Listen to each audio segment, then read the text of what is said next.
Le 10h midi, Sud Radio Média, Valérie Expert, Gilles Gansman.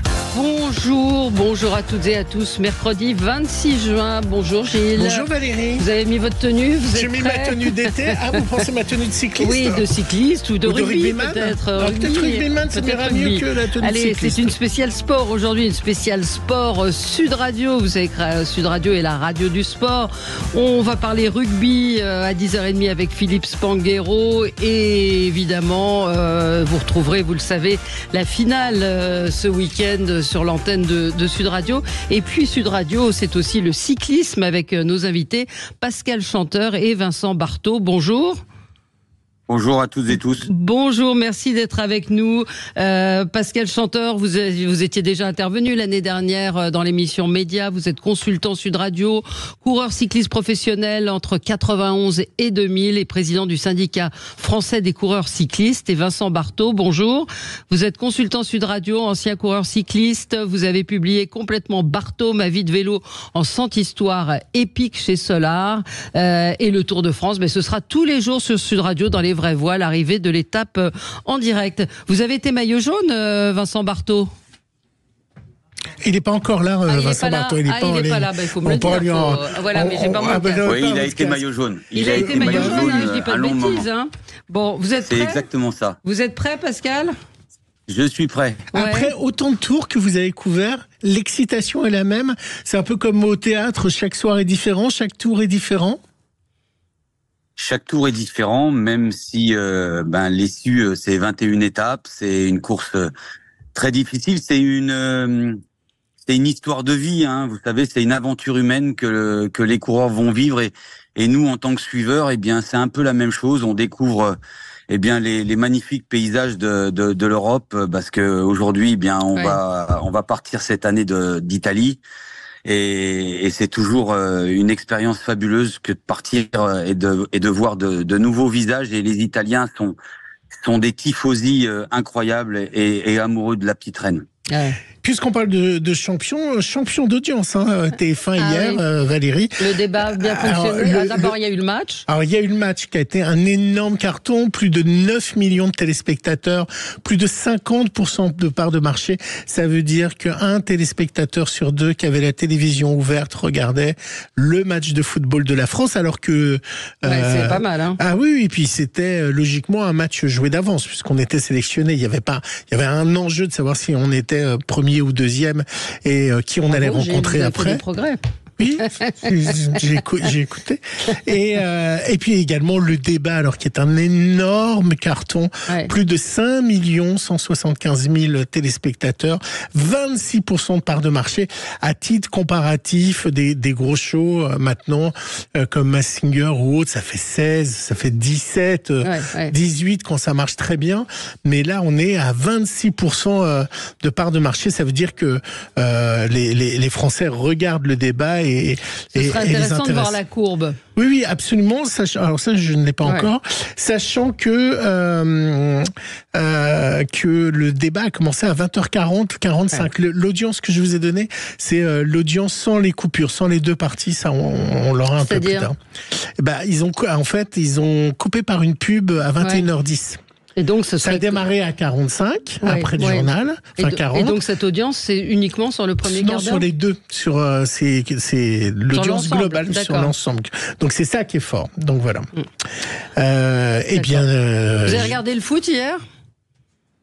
Pascal, oui, bien sûr. Bien sûr, l'équipe de France, c'est quelque chose d'important. Lorsque n'importe quelle équipe de France, que ça soit dans n'importe quel sport, c'est quelque chose qui est important pour moi. Et je pense que pour beaucoup de Français, lorsque la France joue les couleurs, et c'est important d'être présent et de les soutenir. Soutenir à tout moment. Et en l'occurrence, hier, c'était un moment important. Ouais. Alors, on va passer au zapping. Sud Radio Média, L'instant zapping. On vient d'en parler, Valérie. Hier, c'était donc le débat entre les ténors du fameux 3 blocs. Maintenant, il n'y a plus que 3 blocs en France. Alors évidemment, suivant ses importances, on pense que son candidat a gagné. Et que ça soit dans les chroniques qu'on entend sur les différents médias, on n'a pas la même analyse. Après, il y a des choses factuelles, des moments de mise en difficulté. Comme quand Gabriel Attal est revenu sur l'exonération des moins de 30 ans. C'est un extrait assez savoureux. Je souhaite que d'ici à la fin de mon action à Matignon, on puisse exonérer d'impôt sur le revenu les jeunes de moins de 30 ans. Alors vous allez me dire, il n'y a pas beaucoup de jeunes de moins de 30 ans qui paient l'impôt sur le revenu, mais je veux que nos talents, que nos cerveaux, que nos élites vous allez vous auto-exonérer d'impôt. Être... Pardon ? Ça veut dire que vous allez vous auto-exonérer d'impôt, vous avez moins de 30 ans. Je vais vous dire pourquoi est-ce que je dis ça. Pourquoi est-ce que je dis ça, Jordan Bardella? Vous n'avez pas seulement maquillé... Pourquoi est-ce que je dis ça, Jordan Bardella? Je dis ça parce que je trouve cette proposition Soyez pas simplement... totalement hors sol. Vous n'avez pas simplement... Pourquoi est-ce qu'un ouvrier de 31 ans paierait des impôts et un consultant ou un trader de 29 ans arrêterait de payer des impôts? Monsieur le professeur, permettez-moi, je vous réponds. Non, je vous pose des questions, c'est pas une question de professeur. Je ne comprends pas cette proposition que vous ne chiffrez pas par ailleurs. Pourquoi est-ce qu'un ouvrier de 31 ans devrait payer des impôts mais un trader de 29 ans ne devrait pas payer des impôts? Pourquoi est-ce que vous prenez une règle comme ça, générale pour tous les moins de 30 ans? Si on vous écoute, Kylian Mbappé a eu raison de partir, ou a eu tort plutôt de partir à Madrid, il aurait plutôt dû rester, puisqu'avec vous, il aurait été exonéré d'impôts. Vous n'avez pas simplement... Ça n'a pas de sens. Vous prenez toujours l'exception. La justice fiscale, c'est qu'on paye en fonction de ses revenus. Non. Est-ce que les cyclistes et les sportifs ont des bonnes retraites? Comment ça se passe quand je suis sportif? Pour la retraite des sportifs, on en parle rarement. Mais écoutez, en France, tous les coureurs cyclistes professionnels ont des contrats de travail comme salariés dans des entreprises, des SASP, et donc ils cotisent à la retraite et ça contribue à avoir leurs annuités à la fin de leur carrière professionnelle. Après, vous savez, on parle souvent d'argent dans le sport, mais il faut savoir que le salaire moyen d'un coureur cycliste professionnel en première division, nous ça s'appelle le World Tour, il avoisine les 7-8 000 euros. Donc ça reste relativement faible par rapport à une profession. Alors quand je dis faible, par rapport à un ouvrier, c'est très élevé. Mais il faut quand même bien comprendre qu'une carrière de coureur cycliste, ça va entre 3 et 10 ans pour les plus longues carrières. Donc c'est un moment important dans une vie de pouvoir capitaliser. Et quand on parle de 8 000 euros de salaire moyen, c'est quand même relativement faible pour une carrière aussi courte. Pourquoi ça n'a pas évolué d'ailleurs ? Pourquoi que ça n'a pas évolué? Pour la simple et bonne raison que dans le cyclisme, il n'y a aucun droit à l'image, aucune rétribution des droits TV. Des droits TV pour la bonne et simple raison que les épreuves qui sont organisées par des sociétés privées qui sont propriétaires des événements. Ce qui est comme ça, parce que le Tour de France, parce qu'on parle bien du Tour de France, le Tour de France c'est un exemple, mais le Tour d'Italie c'est la même chose. Le Tour de France, ça a plus de 100 ans. Et cette épreuve a été créée par un homme, et cet homme-là est devenu propriétaire de cette marque et qui a évolué dans le temps, mais qui est resté toujours dans le giron privé. Donc, quand vous parlez des droits télé dans le football, les compétitions du football, c'est un exemple, mais comme je pourrais dire le rugby, c'est des fédérations qui organisent. Donc, à partir de là, il y a des rétributions de droits TV. Voilà. Alors après, il y a des marques. Après, il y a des marques qui sont partenaires et ces marques sont propriétaires d'une société. Et cette société emploie les coureurs cyclistes professionnels. Allez, on continue. Mais avant-hier, Jean-Luc Mélenchon était, puisque évidemment, ils auraient aimé débattre avec Jean-Luc Mélenchon. Vous avez suivi l'histoire, Jordan Bardella et autres. Et il était l'invité de l'événement de France Télévisions avant-hier. Et il continuait sa petite musique. Le Premier ministre, c'est moi. Et au diable, ceux qui disent le contraire, suivez mon regard. Pourquoi je serais le seul homme de gauche mis à l'oukase par qui, s'il vous plaît? Par monsieur François Hollande, qui a détruit la gauche? Par qui? Par monsieur Glucksmann, qui nous a battus de 3 points, que j'ai dû payer de 100 circonscriptions pour que les socialistes acceptent de signer une fois plus un accord dont on a l'impression qu'ils sont déjà en train de le trahir. Je l'ai mis en garde. Vous imaginez cette phrase que j'ai dû payer de 100 circonscriptions. Ça veut dire, je t'ai donné 100 circonscriptions pour pouvoir faire l'union, mais tu me fais pas chier. C'est horrible de dire ça. C'est vraiment dit comme ça. Ah oui, je le traduis au discours d'aujourd'hui. Et mon regard, donc, c'est comme celui de Mélenchon. Il se tourne vers François Ruffin. Il était hier en campagne à Abbeville et il se cache plus son animosité. Il ne cache plus son animosité. Donc réfléchissez-y, madame. Oui, mais tout à fait, je vais y penser, c'est vraiment. Moi, je vous le dis avec la conviction de vouloir défendre les gens, c'est une arnaque.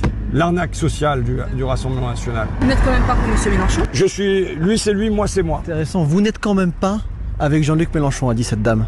Ben oui, je sais très bien que c'est pas un appui, Jean-Luc Mélenchon ici. Voilà. C'est plutôt quelque chose qui repousse les électeurs. C'est un obstacle pour vous aujourd'hui, Jean-Luc Mélenchon ? Je pense que c'est un obstacle à la victoire du Front populaire. Et voilà, sans doute il est nécessaire d'aller sur les plateaux télé, mais ça serait bien que les dirigeants de la France insoumise, ils soient ici à discuter avec les gens, à convaincre et à combattre le Rassemblement national, comme Jean-Luc Mélenchon l'avait fait en 2012, puisqu'il s'était présenté à Hénin-Beaumont. Bon, il avait perdu. La conclusion de tout ça, c'est Gilles Boulot qui l'a faite. Et puis merci à tous, évidemment, de nous avoir suivis. Excellente soirée à tous. Tout de suite, Esprit criminel. Rien à voir avec cette soirée. À demain, 20h. C'est très drôle. Et puis Valérie, je finis toujours en musique. Alors on va évidemment parler du rugby, des ambiances du Tour de France, des ambiances du rugby. Et là, je sais que vous allez être méga heureuse pour toute la journée. Et je ne suis pas ironique, je sais que vous l'adorez. Qui dit toute cette ambiance dit Patrick Sébastien. Et son nouveau titre.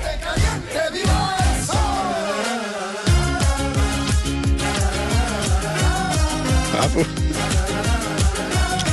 Ouais. C'est une nouvelle chanson parce qu'on a l'impression que c'est un peu toujours la même. Même avec les gens que vous aimez, vous les attaquez sur la musique. Non, j'aime beaucoup. C'est bien Caliente, on fait la fête. Faites la fête. C'est le début de l'été. Allez. Puis allez voir le clip parce qu'il a la pêche. Il donne la pêche. Sur la plage. Allez, on se retrouve dans un instant avec Pascal Chanteur et Vincent Barthaud pour parler Tour de France. Le Tour de France, ce sera tous les jours l'arrivée sur Sud Radio dans les vraies voix. À tout de suite. Le 10h midi Sud Radio Média, Valérie Expert, Gilles Gansman. Sud Radio Média, les invités du jour. Les invités du jour, on est ravis qu'ils soient avec nous ce matin. Pascal Chanteur et Vincent Barthaud. Vous les connaissez évidemment si vous êtes fidèle à Sud Radio, ce dont je ne doute pas. Si vous aimez le cyclisme. Et si vous aimez le cyclisme, oui, mais je vantais la radio.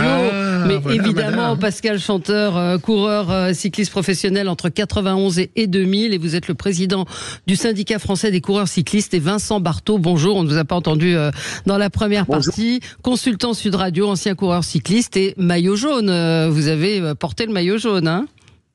Voilà, exactement. C'était dans les années 80, en 84 exactement. Donc ça commence, ça va faire 40 ans cette année. Oui, on voit pas le temps passer. Et puis vous avez publié complètement Barthaud, ma vie de vélo en 100 histoires épiques chez Solar, parce que des histoires, il y en a sur le Tour de France. Il y a beaucoup de choses. Je pense que tous vous avez énormément de choses à raconter, Gilles. Oui, non, je voulais savoir, il est où votre maillot jaune ? Vous l'avez encadré ? On fait quoi d'un maillot jaune ?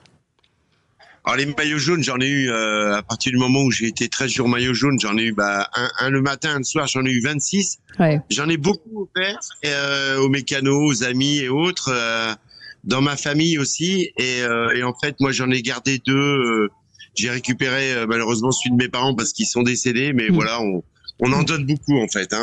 Alors le Tour de France va partir d'Italie. C'est le Tour de France qui sera ce sera la 111e édition. Départ de Florence avec un plateau exceptionnel. Avec Christian Prudhomme nous parle d'une baston terrible dès le premier jour. Est-ce qu'on va assister à autre chose que le duel Pogacar et du Danois Vingegaard cette année, à votre avis? Qui veut répondre?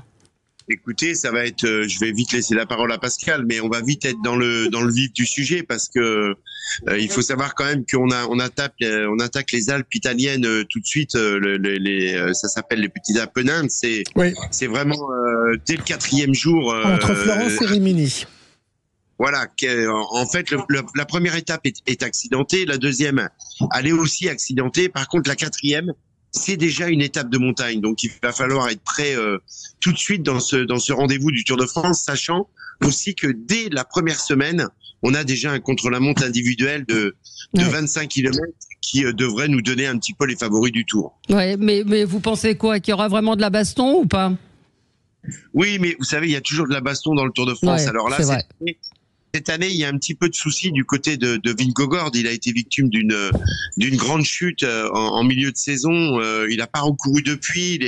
Il essaie de se remettre en condition. On sait que lui, Pogačar, est vraiment en forme puisqu'il a gagné le Giro. Voilà. Alors on s'attend à un duel quand même encore entre les deux, mais il y a beaucoup de problèmes cette année à la Jumbo. Il y a beaucoup de coureurs qui sont malades, qui tombent là. On a appris il y a pas très longtemps que Sepp Kuss, un des lieutenants de Vingegaard, ne participera pas au Tour. Et là, c'est vraiment embêtant pour lui. Est-ce que la donne que depuis 2-3 ans, important, je pose la question à nos deux spécialistes, c'est pas évidemment le changement climatique et les chaleurs incroyables sous lesquelles les coureurs sont. Est-ce que faudrait pas faire démarrer les courses plus tôt le matin? Est-ce que il y a des réflexions, autour du changement climatique et de la canicule en Italie? Je pense qu'il commence à faire chaud là, à Paris ou même dans le sud de la France, il fait déjà 34-35. Pascal, chanteur, sur la météo. Non, mais il faut savoir une chose, c'est que dans notre sport, qui est un sport d'extérieur bien sûr, on a mis des choses en place sur les conditions climatiques extrêmes. Et à partir de là, qu'il fasse froid ou qu'il fasse chaud, on a des protocoles à respecter. Et pour modifier, que ça soit les étapes, que ça soit les horaires, donc tout est prévu. Ouais. Mais vous savez, les coureurs cyclistes sont déjà très habitués, parce que ça fait partie de leur métier. Parce qu'on parle des chaleurs ici, mais en début d'année, ils font le Tour Down Under. Le Tour Down Under, c'est en Australie.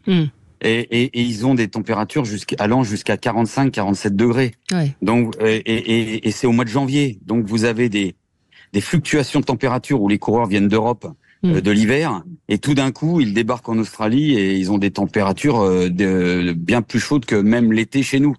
Donc, ils ont une habitude, ils sont rompus à cette situation. Alors maintenant, on doit toujours prendre en compte la santé. La santé est quelque chose de très important aux yeux des dirigeants et des responsables de ce sport.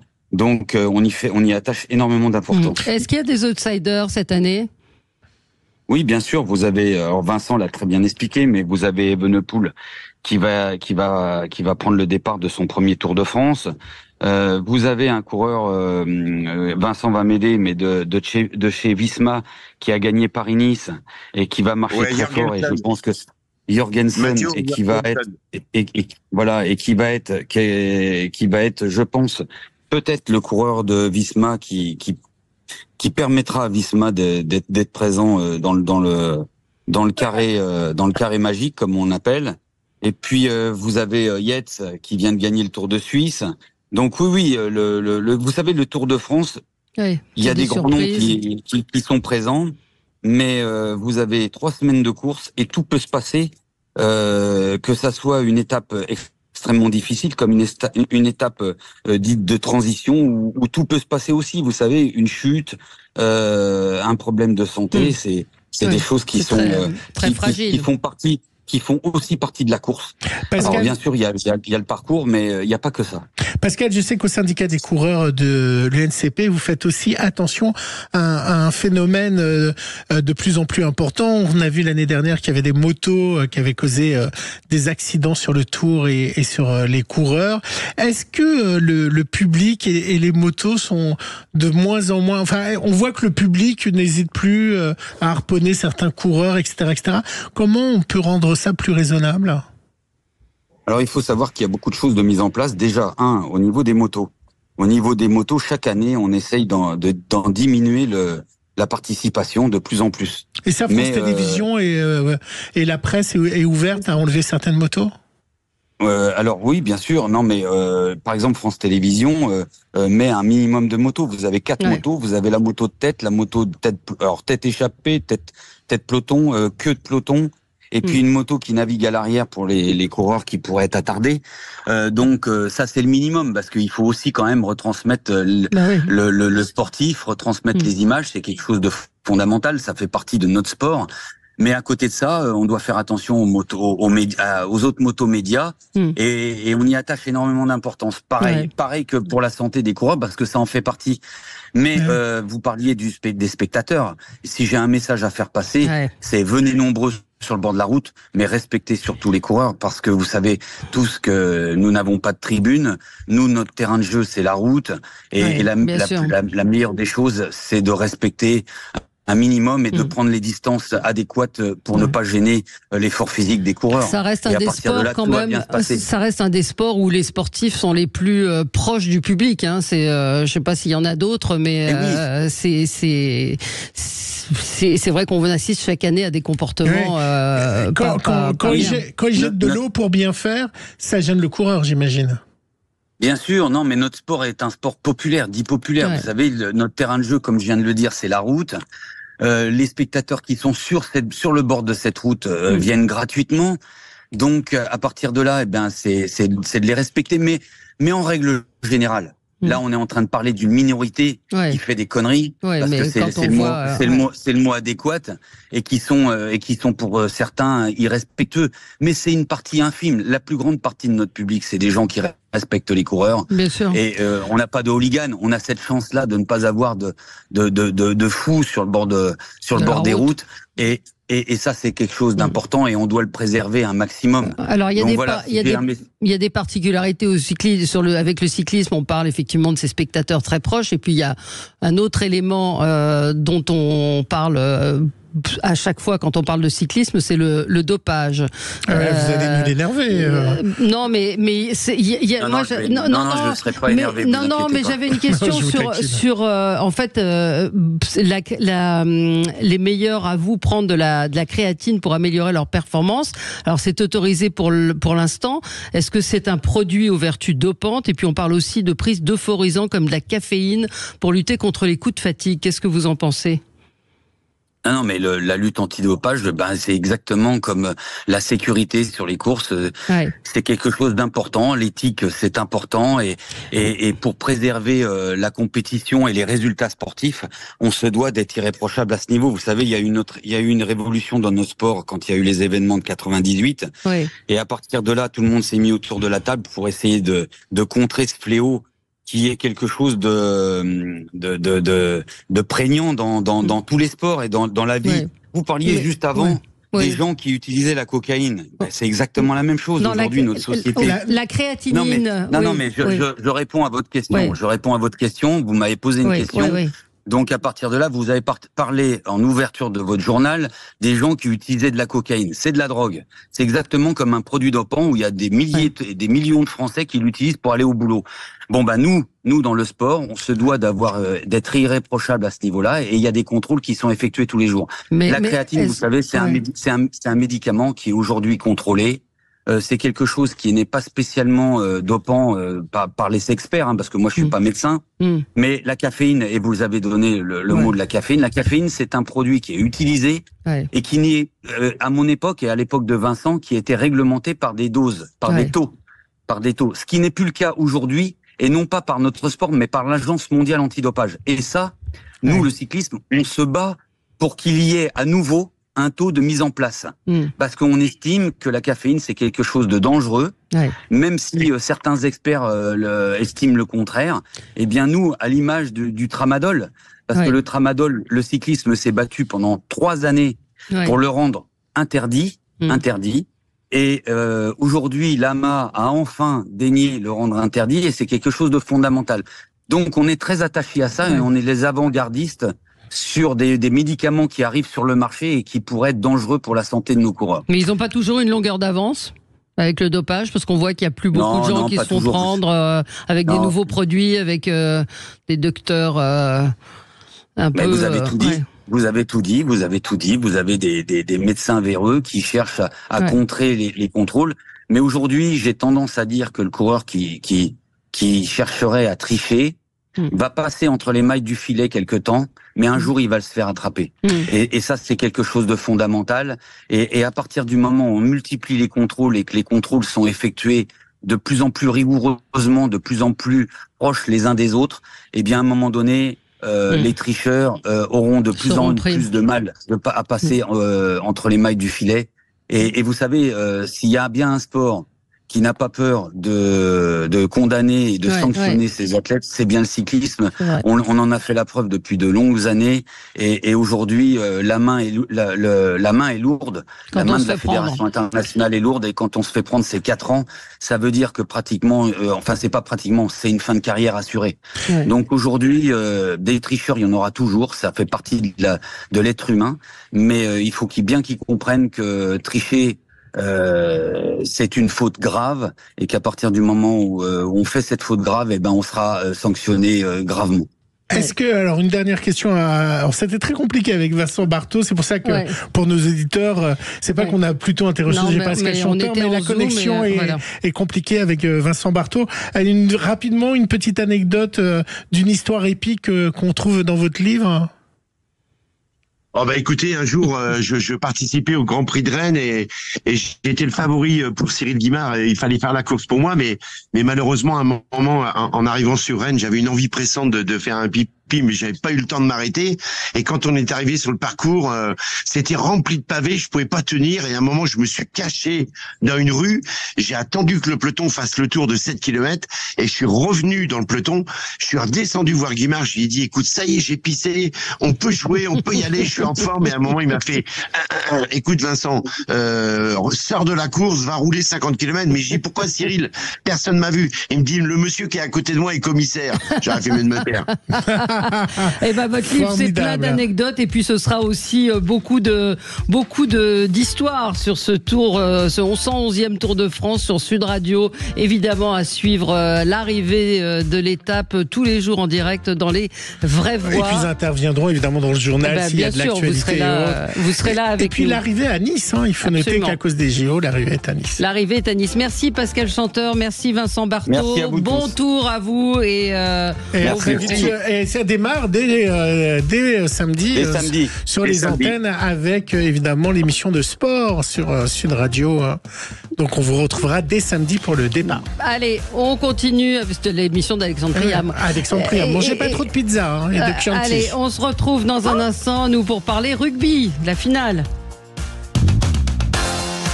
Le 10h midi, Sud Radio Média, Valérie Expert, Gilles Gansman. Sud Radio. Le supplément média. Le supplément média, et on reste dans le sport avec Sud Radio, la radio du sport. Philippe Spanghero, bonjour. Merci d'être avec nous. Vous êtes consultant Sud Radio, ancien joueur de rugby, et on va vous retrouver sur Sud Radio ce vendredi 28 juin en direct de Marseille, 19h-21h au cœur de la finale présentée par Alexandre Priam, 21h-23h la finale, Toulouse-Bordeaux-Bègles depuis le stade Vélodrome avec Daniel Herrero, et puis l'après-match 23h minuit, vous serez en direct depuis le Novotel Sofitel du Vieux-Port.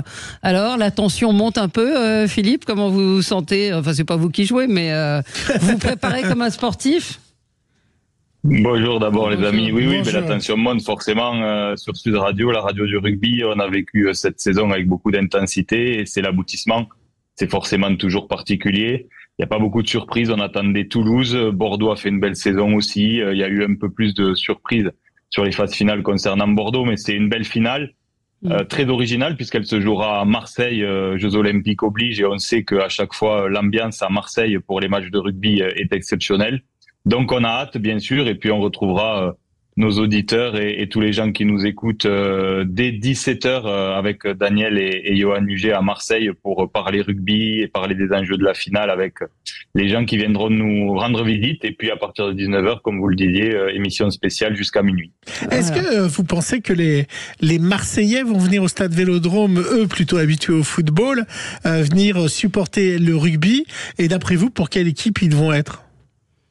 Alors je peux vous dire que oui, puisque c'est la folie pour les places. Je pense que j'ai jamais été harcelé pour des demandes de billets comme pour cette finale. Et pour la petite anecdote, en fait, c'est le stade Vélodrome, enfin l'Olympique de Marseille en direct qui commercialise les hospitalités et qui m'appelle tous les 4 matins parce qu'ils ont des clients marseillais, des clients de l'Olympique de Marseille qui cherchent à tout prix des places pour assister à la finale. Donc c'est quoi qu'il arrive un grand événement. Alors pour qui seront les Marseillais ? J'ai tendance à dire, sans être chauvin, Toulouse, parce que Toulouse vient de gagner la Coupe d'Europe, la Coupe d'Europe, la Champions Cup aujourd'hui, il y a quelques semaines. Elle a dans ses rangs Antoine Dupont, forcément, qui est la tête d'affiche du rugby en ce moment, le meilleur joueur du monde. Et donc, quand on n'est pas forcément supporter de rugby, le cœur penche, je dirais, plutôt pour Toulouse. Ouais. Et est-ce qu'on peut être commentateur sportif et être chauvin ? Oui, alors c'est une vraie question. Je pense qu'il faut rester impartial. En tous les cas, moi j'essaie de l'être. Avec Johan Huget aussi, parce que on s'est connus au Stade Toulousain sous le maillot de Toulouse avec Johan dans la deuxième équipe en espoir. Après lui, il a forcément fait une grande carrière. Mais malgré tout, on essaie d'avoir une grande objectivité. Alors peut-être que des fois à notre insu, on a quelques petits relents, mais je crois qu'on y travaille. Ouais. Alors moi, ce que je voulais savoir, c'est que vous me fassiez un pronostic, Philippe, du match. Alors, on sent Toulouse cette année quand même très au-dessus de ses adversaires, de tous les concurrents qu'ils ont pu affronter en top 14. Ils ont eu une petite piqûre de rappel en demi-finale contre La Rochelle parce qu'il manquait de compétition. Ils avaient passé l'étape des barrages puisqu'ils avaient été qualifiés directement en demi-finale. Après ce titre de champion d'Europe, il y a eu un petit sas de décompression qui n'a pas été forcément facile à digérer pour eux. Ils ont été en difficulté contre La Rochelle en première mi-temps, puis ensuite il y a eu des faits de jeu. Donc je pense que cette piqûre de rappel leur a fait prendre conscience qu'ils étaient aussi peut-être en danger, en fragilité, peut-être pas si au-dessus qu'ils le pensaient. Donc j'ai tendance à dire quand même que Toulouse a plus de force collective que cette équipe de l'UBB, plus d'expérience des grands rendez-vous aussi. Après, ce qui est beau dans le rugby et dans le sport en général, c'est l'incertitude et tous ces faits de jeu. On l'a vu en demi-finale.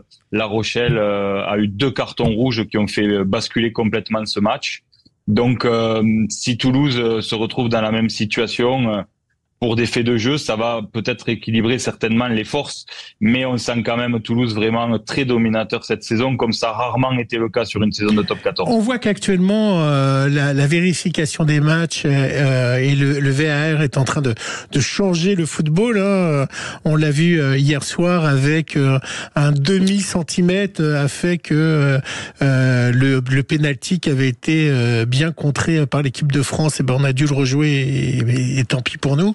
Est-ce que le VAR est en train de changer le rugby également ? Alors VAR, peut-être expliquer la vidéo.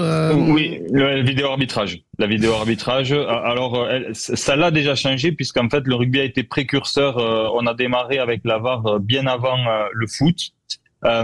J'ai l'impression que ça a déjà pas mal fait évoluer les mentalités, avec peut-être un côté un peu vicieux de la chose, c'est que les arbitres se protègent beaucoup derrière ça, donc ça hache beaucoup le jeu. On demande l'arbitrage vidéo beaucoup plus souvent. Donc je sais que World Rugby et les instances travaillent là-dessus pour que ça reste quand même du spectacle et qu'il n'y ait pas trop d'arrêt de jeu et que l'arbitre de champ garde une part de responsabilité importante. Mais en tous les cas, aujourd'hui, dans le sport de haut niveau, quand on voit les enjeux financiers qui sont sur la table, les décisions coûtent très cher, donc c'est important aussi pour les arbitres de pouvoir se protéger derrière la vidéo arbitrage parfois. Alors moi je voulais vous poser une question. Antoine Dupont va jouer pour les Jeux Olympiques. Est-ce qu'il va pas jouer vendredi-ci ? Antoine Dupont va prendre le risque de jouer, de se blesser alors qu'il veut absolument faire les JO ? Oui, je crois qu'il n'y a pas de débat là-dessus. Il va jouer cette finale. Il n'y a pas de question à se poser. Alors c'est forcément un risque, mais c'est le dernier qu'il va prendre. Je pense que c'est très difficile d'arbitrer ce genre de choix, même s'il a déjà beaucoup gagné avec le Stade Toulousain. On peut pas passer à côté d'un événement comme celui-là. Et puis, je touche du bois pour lui. Si tout se passe bien, il aura le temps de récupérer un peu, de se régénérer. Et puis finalement, cette saison, elle a été très très bien gérée pour lui. Il l'a dit récemment. Il se trouve en pleine possession de ses moyens, peut-être plus en forme que les saisons précédentes. ça a été très bien géré entre le staff de l'équipe de France et le staff du Stade Toulousain, la façon dont il a été utilisé cette saison. Et donc, tout le monde s'est coordonné pour le mettre dans les meilleures dispositions pour qu'il soit performant à la fois avec le Stade Toulousain et avec cette équipe de France à 7 pour les Jeux. Alors, on vous retrouve également, Philippe Spanghero, sur votre podcast Inspiration sur l'immédiat. L'immédiat, ça s'écrit L-Y-M-E-D-I-A-S, et vous menez des interviews de personnalités. Oui, alors en fait, c'est vrai que c'est un challenge original pour moi parce que je suis très estampillé rugby, ouais. Mais j'ai d'autres cordes à mon arc et c'est vrai que l'immédiat, c'est une belle aventure, c'est une chaîne, une plateforme de podcast, c'est très original avec un très large choix éditorial puisqu'il y a déjà plus d'une quinzaine d'émissions, une dizaine en cours de création, d'intervenants très divers avec... pour certains qu'on connaît bien chez Sud Radio, André Berkoff, Béatrice Rosen, et puis des amis de la radio, Patrick Sébastien, Catherine Sellac, enfin, il y a beaucoup de monde, c'est très éclectique, et là, je sors complètement de ma zone de confort du rugby. En fait, j'essaie de faire ça depuis longtemps, je trouve que on est dans une époque particulièrement anxiogène, dans laquelle les messages positifs et optimistes ont du mal à émerger, puisque là... on fait appel à notre cerveau reptilien et on est plus attiré par les mauvaises nouvelles. Et donc, j'essaie d'aller à la rencontre de personnalités d'horizons très différents, mais qui ont des beaux messages de vie à faire passer sur la résilience, sur le rapport aux autres, sur la façon de se positionner dans la société, le sens de l'engagement.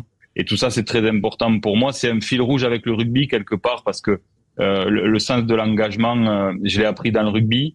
Et je crois que c'est une vérité absolue dans notre société, qu'on en a besoin plus que jamais. Et donc, j'essaie humblement, à ma petite échelle, de transmettre ce genre de message avec des personnalités que je reçois. Est-ce que vous avez repéré où vous allez faire la 3e mi-temps à Marseille ?